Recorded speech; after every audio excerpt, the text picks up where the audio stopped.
শিক্ষার্থীরা, আমি SMZ ইমরান হাসান, প্রভাষক, অর্থনীতি বিভাগ, মোহাম্মদপুর কেন্দ্রীয় কলেজ, ঢাকা। আজকে আমি এইচএসসির অর্থনীতি দ্বিতীয় পত্রের একটি অধ্যায়, যেটি আমাদের চলমান ছিল, অর্থায়ন, এইটার নেক্সট অংশটা আমরা আজকে দেখব। আজকে আমরা যে বিষয়টা নিয়ে আলোচনা করব সেটি হচ্ছে বন্ড। মানে বন্ডের মাধ্যমে আমরা কিভাবে অর্থায়ন করি।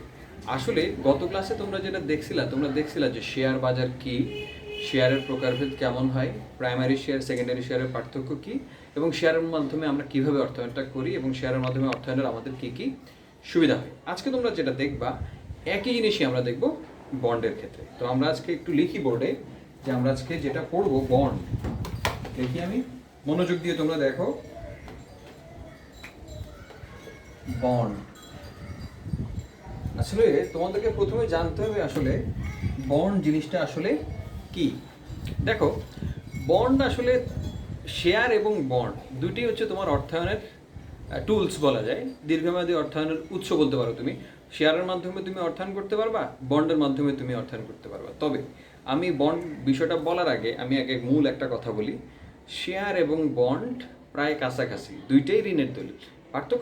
মূল পার্থক্য হচ্ছে বন্ডের গায়ে সুদের হারটা লেখা থাকে, কবে তুমি টাকা পরিশোধ করবে সেটা লেখা থাকবে, ডেট থাকবে, সুদের হার থাকবে। এই তথ্যগুলো বন্ডে থাকে, শেয়ারে এই তথ্যগুলো থাকে না। এটা হচ্ছে মূল পার্থক্য। এবার আমি তোমাদেরকে একটু ডেফিনেশন বা সংজ্ঞা দিই যে আসলে বন্ড বলতে আমরা কি বুঝি। তোমরা যদি এভাবে বলো যে যৌথ মূলধনী কোম্পানি বা তোমার হচ্ছে বিভিন্ন সরকারি সংস্থা বা যে কোনো ধরনের আর্থিক প্রতিষ্ঠান তার গৃহীত ঋণের কথা স্বীকার করে, মনোযোগ দিয়ে শুনবা, যৌথ মূলধনী কোম্পানি বা যে কোনো সরকারি আর্থিক প্রতিষ্ঠান বা যে কোনো আর্থিক প্রতিষ্ঠান তার গৃহীত ঋণের কথা স্বীকার করে ঋণদাতাকে যে লিখিত দলিল প্রদান করে তাকে বলে তোমার হচ্ছে বন্ড। আরেকবার শোনো, যৌথ মূলধনী কোম্পানি বা যে কোনো সরকারি প্রতিষ্ঠান বা যে কোনো সংস্থা তার গৃহীত ঋণের কথা স্বীকার করে ঋণদাতাকে যে লিখিত তোমার হচ্ছে দলিল প্রদান করে তাকে বলে তোমার হচ্ছে বন্ড। এখন বন্ডে কি থাকে? বন্ডে ঋণকৃত অর্থের পরিমাণ দেওয়া থাকে, ঋণ পরিশোধের তারিখ দেওয়া থাকবে, ঋণ পরিশোধের নিশ্চয়তা দেওয়া থাকবে, সুদের হার দেওয়া থাকবে, ইত্যাদি বিষয় উল্লেখ থাকে। তোমার বিভিন্ন মনীষী তোমার হচ্ছে বিভিন্নভাবে বন্ডকে তোমার হচ্ছে ডিফাইন করছে। যেমন একটা পরিচিত তোমার সংজ্ঞা হচ্ছে তোমার এরকম, যে ব্রিঘহ্যাম সে বলছে যে তোমার বন্ড হলো দীর্ঘমেয়াদী চুক্তি যাতে ঋণ গ্রহীতা সুদ ও আসল একটি নির্দিষ্ট তারিখে বন্ড মালিককে ফেরত দিতে অঙ্গীকার করে। আরেকবার শোনো, ব্রিঘহ্যাম কি বলছে? তোমার বন্ড হলো দীর্ঘমেয়াদী চুক্তি যাতে ঋণ গ্রহীতা সুদ ও আসল একটি নির্দিষ্ট তারিখকে বন্ড মালিককে ফেরত দিতে অঙ্গীকার করে। এই হচ্ছে বন্ড। এবার আমরা তোমার হচ্ছে বন্ডের কিছু বৈশিষ্ট্য আছে, স্পেসিফিক বৈশিষ্ট্য বা ক্যারেক্টারিস্টিক্স আমরা বলতে পারি।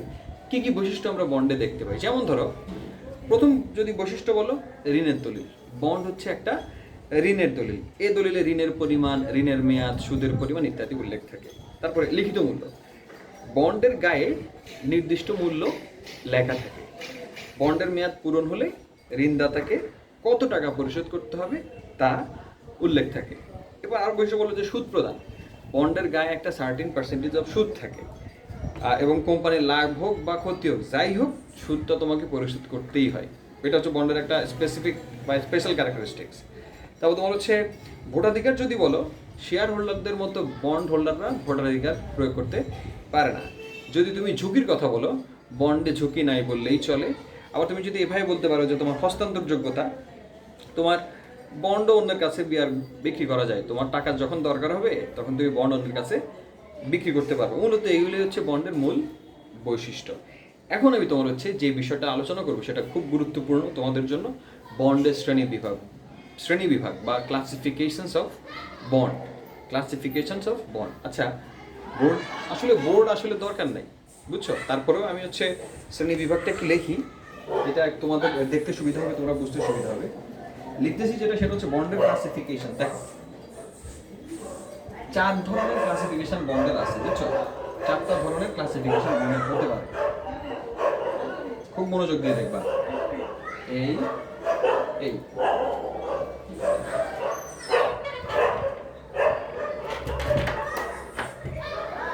এখন তোমার আমি কি বললাম, বন্ডের 4 ধরনের শ্রেণী বিভাগ করা হয়।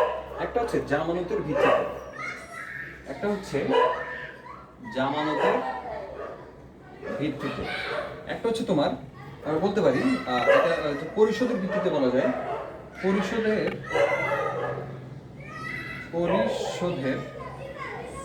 সময়ের ভিত্তিতে। একটা ভাগ আছে তোমার হচ্ছে রূপান্তর যোগ্যতার ভিত্তিতে, রূপান্তর যোগ্যতার ভিত্তিতে। আর লাস্টে তোমার আছে হচ্ছে অন্যান্য শ্রেণী বিভাগ বলা যায়, অন্যান্য শ্রেণী বিভাগ। জামানতের ভিত্তিতে আবার তোমার হচ্ছে বন্ডকে 2 ভাগে ভাগ করা যায়। একটা জামানত যুক্ত বন্ড, আমরা সবগুলো একটু আলোচনা করব, আগে আমি লিখে নিই। জামানত বিহীন বন্ড, পরিশোধের ভিত্তিতেও একই রকম, পরিশোধযোগ্য অপরিশোধযোগ্য, পরিশোধযোগ্য বন্ড, অপরিশোধযোগ্য বন্ড। একইভাবে রূপান্তর যোগ্যতার উপর ভিত্তি করেও তোমার হচ্ছে 2 ভাগে ভাগ করা যায়। একটা হচ্ছে রূপান্তরযোগ্য বন্ড, একটা অরূপান্তরযোগ্য, রূপান্তরযোগ্য বন্ড, একটা হচ্ছে অরূপান্তরযোগ্য বন্ড। আর স্পেশাল যদি বলো অন্যান্য শ্রেণী বিভাগের মধ্যে তোমার আছে হচ্ছে, আমি যদি বলি income bond, I bond, zero coupon bond, তোমার হচ্ছে I bond, zero coupon bond, অনেক বন্ড আছে, শুধু কুপন বন্ড আছে, কুপন বন্ড, জাং বন্ড, আরো অনেক ধরনের বন্ড আছে। তোমাদের এই বয়সে এতটুকু জানলেই চলবে। জাং বন্ড, দেখো আমি কি করছি, বন্ডকে আমরা 4 ভাবে শ্রেণী বিভাগ করছি। একটা হচ্ছে জামানতের ভিত্তিতে, জামানত যুক্ত বন্ড, জামানত বিহীন বন্ড।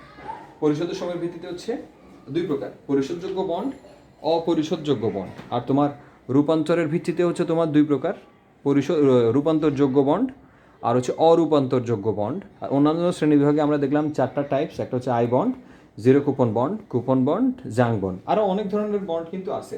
এখানে তোমাদের এই বয়সের জন্য এতটুকু জানলেই চলবে। এখন আমি এগুলো একটু ছোট ছোট করে এগুলো একটু আলোচনা করি। প্রথম কথা হচ্ছে, দেখো আসলে তোমার প্রথমে যেটা লিখলাম জামানতের ভিত্তিতে বন্ড, এটা তো নামের মধ্যেই বোঝা যাচ্ছে যে একটা হচ্ছে জামানত যুক্ত বন্ড, একটা জামানত বিহীন বন্ড। জামানত যুক্ত বন্ড হচ্ছে সাধারণত যে বন্ড বিক্রি করার সময় ঋণ পরিশোধের নিশ্চয়তা স্বরূপ, মনোযোগ দিয়ে শুনবা, সাধারণত যে বন্ড বিক্রি করার সময় ঋণ পরিশোধের নিশ্চয়তা স্বরূপ তার বিপরীতে জামানত হিসেবে কোম্পানির কোনো নির্দিষ্ট সম্পত্তি বা সম্পত্তির দলিল কোনো জিম্মাদানকারীর নিকট বন্ধক রাখা হয়, তাকে বলে জামানত যোগ্য বন্ড। যেমন মর্টগেজ বন্ড, এই যে বাসা ভাড়া যে তোমার মর্টগেজ দেয় না, এরকম আর কি। আরেকবার শোনো, সাধারণত যে বন্ড বিক্রি করার সময় ঋণ পরিশোধের নিশ্চয়তা স্বরূপ তার বিপরীতে জামানত হিসেবে কোম্পানির কোনো নির্দিষ্ট সম্পত্তি বা সম্পত্তির দলিল কোনো জিম্মাদানকারীর নিকট বন্ধক রাখা হয়, তাকে বলে তোমার হচ্ছে জামানত যোগ্য বন্ড। আর জামানতবিহীন বন্ড কি, জাস্ট বিপরীতটা, কিছু জমা রাখা হয় না, সেটা হচ্ছে তোমার জামানত বিহীন বন্ড।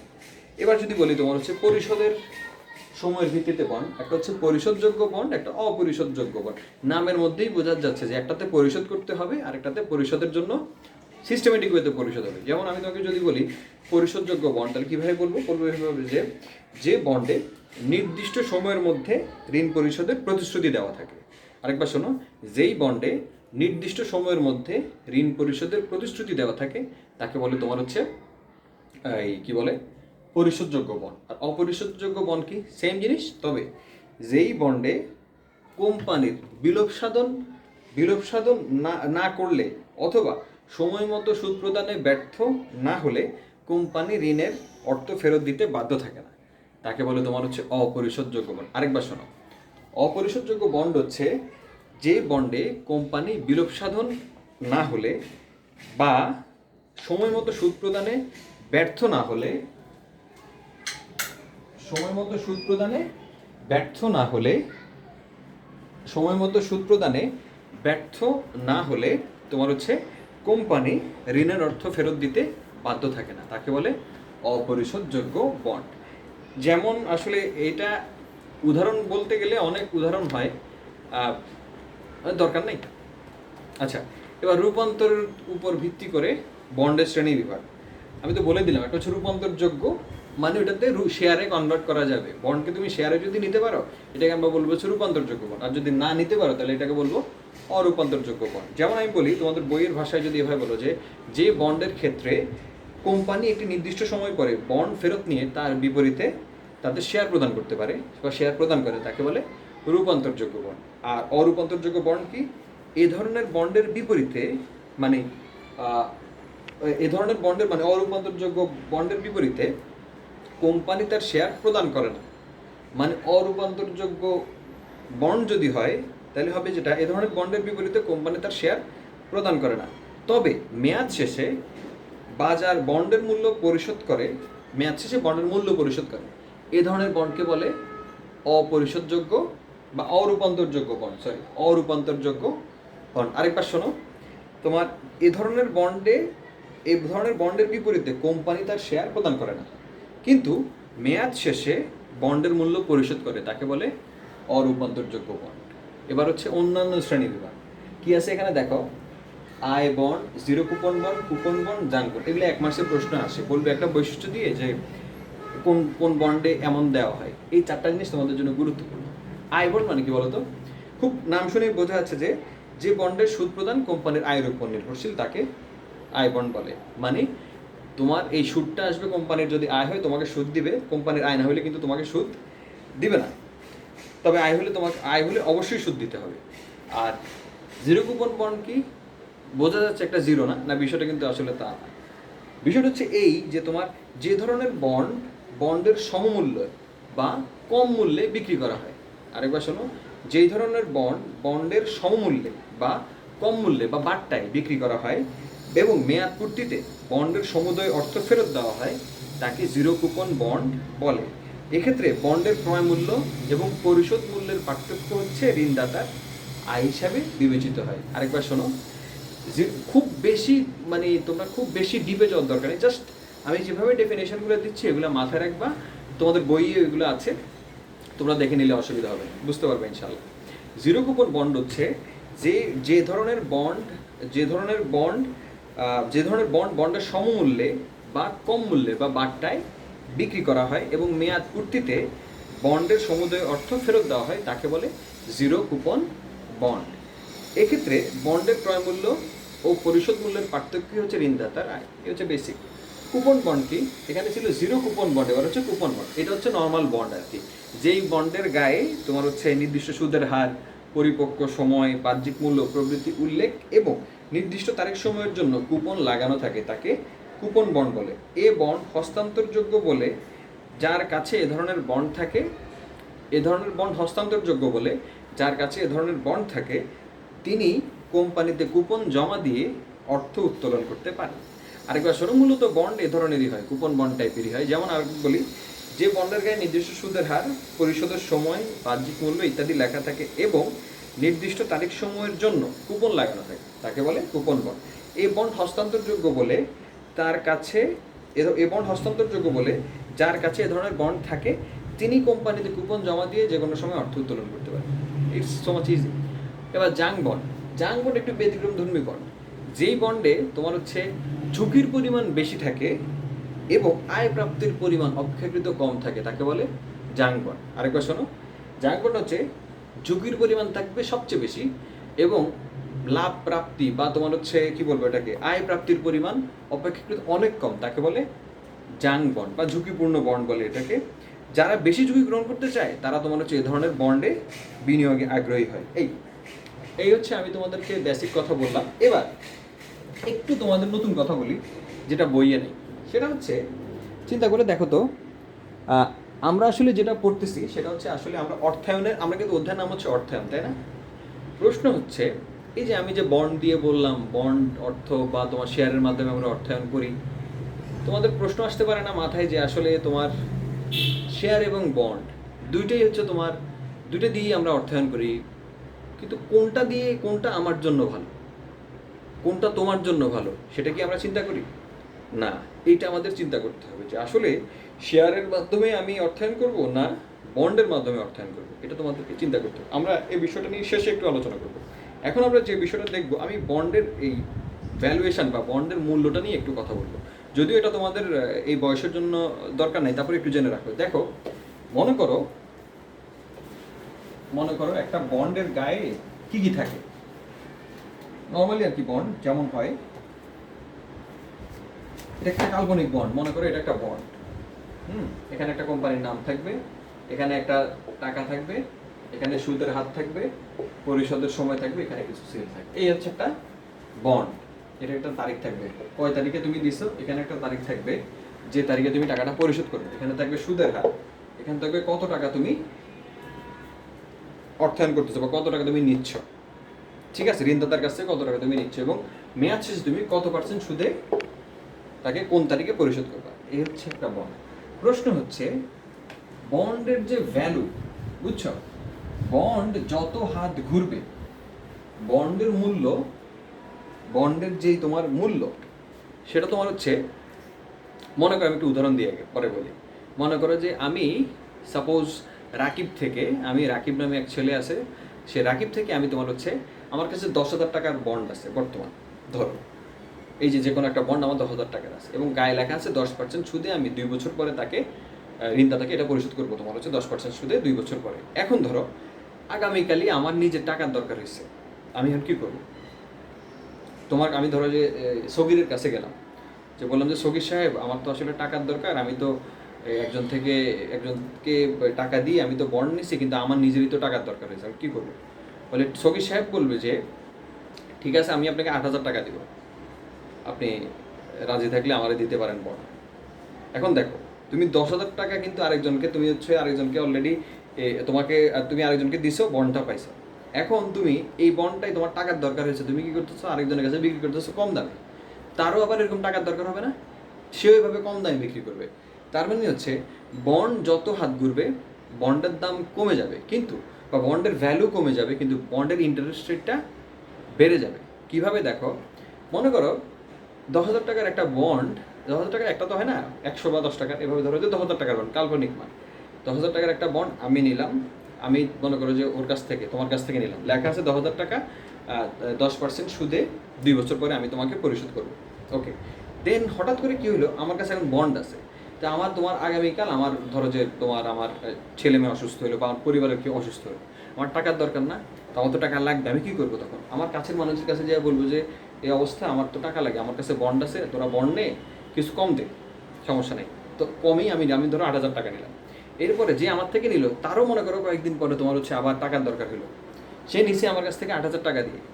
এখন সে যখন তোমার হচ্ছে এটা আবার কারো কাছে বিক্রি করবে, তখন তাকে আবার কমে বিক্রি করতে হবে। তার মানে হচ্ছে তোমার বন্ড যত হাত ঘুরবে তত তোমার হচ্ছে বন্ডের দাম বা বন্ডের প্রাইসটা কমে যাবে, কিন্তু বন্ডের সুদের হারটা বেড়ে যাবে। কিভাবে দেখো, 10,000 টাকার বন্ড, এটা জাস্ট দেখানোর জন্য, কোনো তোমাদের ইম্পর্টেন্ট বিষয় না, জাস্ট দেখো 10,000 টাকার একটা বন্ড আমি কিনছি তোমার কাছ থেকে, এরপরে আমার টাকার দরকার হয়েছে, আমি আরেকজনের কাছে বিক্রি করছি সেটা 8,000 টাকায়, 8,000 টাকায় বিক্রি করছি। এরপরে ওরও আবার টাকার দরকার হয়েছে, সে বিক্রি করছে 6,000 টাকায়, ওরও টাকার দরকার হয়েছে, ও বিক্রি করছে 4,000 টাকায়, ওরও 2,000 টাকায় বিক্রি করছে। তার মানে দেখা যাচ্ছে যত হাত ঘুরতেছে বন্ডের তোমার ভ্যালু কমে যাচ্ছে, কিন্তু ইন্টারেস্ট রেটটা বেড়ে যাচ্ছে না। দেখো তো, লাস্টে যে কিনছে সে যখন সুদ পাবে, তখন সে কিন্তু এই 10,000 টাকার উপরই সুদটা পাবে, কারণ তোমার এখানে বন্ডের গায়ে লেখা ছিল 10,000 টাকার বন্ড 10% সুদে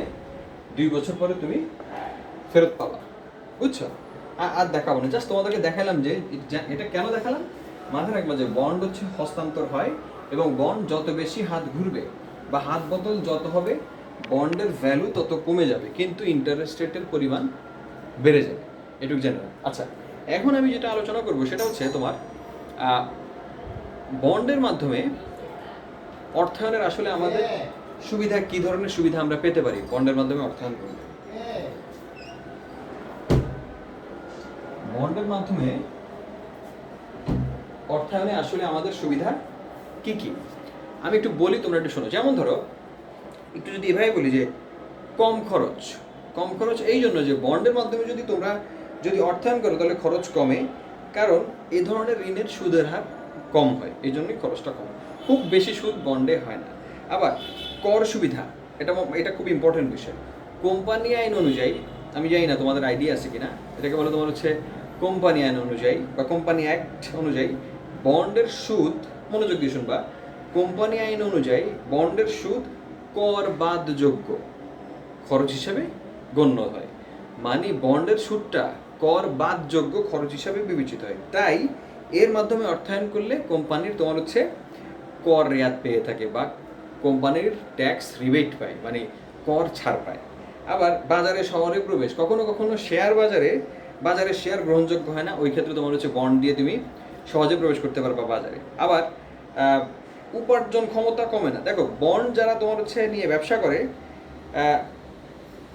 বন্ডের ব্যবহার কোম্পানির বিদ্যমান শেয়ার হোল্ডারদের উপার্জন হতে হ্রাস পায় না, বুঝছো? যারা হোল্ড করে তারা হচ্ছে শেয়ার হোল্ডার থেকে একটু বেটারই দেয়, কারণ বন্ডের রিস্কও কম, রিটার্নও কম। শেয়ারে রিস্কও বেশি, রিটার্নও বেশি। বিষয়টা মাথায় রাখবা যে যারা রিস্ক নিতে পছন্দ করে তারা শেয়ারে বিনিয়োগ করবে, আর যারা তোমার হচ্ছে রিস্ক নিতে পছন্দ করে না তারা বন্ডে বিনিয়োগ করবে। এই বেসিক জিনিস। আচ্ছা, এখন আমরা তোমার হচ্ছে জানবো হচ্ছে শেয়ার মার্কেট বা স্টক এক্সচেঞ্জ বলতে আমরা আসলে কি বুঝি। খুবই সহজ বিষয়। বোর্ডটা ক্লিন দেখা যাচ্ছে না? হ্যাঁ, দেখা যাচ্ছে। আচ্ছা, মনে করো মূলধন আছে না, দীর্ঘমেয়াদী যে তোমরা পড়তেছো, আমরা করতেছি কি, মূলধন বাজারের একটা অংশ হচ্ছে শেয়ার বাজার, ক্যাপিটাল মার্কেটের একটা অংশ হচ্ছে তোমার হচ্ছে শেয়ার মার্কেট।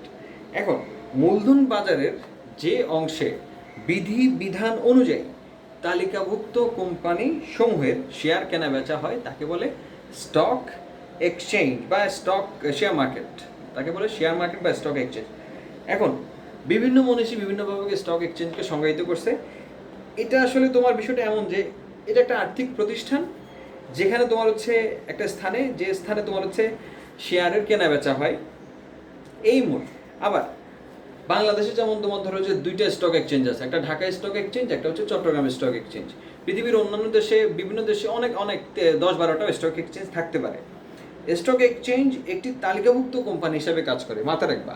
স্টক এক্সচেঞ্জ একটা শিডিউল কোম্পানি হিসাবে কাজ করে এবং এটা একটা সেপারেট কি বলে সত্তার অধিকারী হয়। এবং এই শেয়ার মার্কেটে নিজের কোনো শেয়ার থাকে না, মাথায় রাখবা। এবং তোমার হচ্ছে সরকারি বেসরকারি তোমার কোম্পানিসমূহের শেয়ারের বিনিময় কেন্দ্র হিসাবে এটা বিবেচিত হয়। আর যদি বলি যে তোমার শেয়ার মার্কেট বা স্টক এক্সচেঞ্জের দুটো অংশ থাকে, একটা হচ্ছে তোমার প্রাইমারি শেয়ার বাজার, একটা হচ্ছে সেকেন্ডারি শেয়ার বাজার। তবে শেয়ার বাজারের কার্যক্রম মূলত সেকেন্ডারি শেয়ারকে কেন্দ্র করেই গড়ে ওঠে। এই হচ্ছে বেসিক আইডিয়া। এবার আমি লাস্টে আর খুব বেশি আর এই অধ্যায়ে বাকি নেই। এখন হচ্ছে আমি তোমাদের বলি যে ঢাকা স্টক এক্সচেঞ্জ তোমার হচ্ছে কয়েকটা তথ্য দিই। ঢাকা স্টক এক্সচেঞ্জ 1954 সালে প্রতিষ্ঠিত হয় এবং তোমার মাথায় রাখতে হবে যে সরকার মনোনীত 12 জন সদস্য সহ মোট 24 জন সদস্য বিশিষ্ট একটি কাউন্সিল দ্বারা ঢাকা স্টক এক্সচেঞ্জ পরিচালিত হয় এবং এটা পাবলিক লিমিটেড কোম্পানি।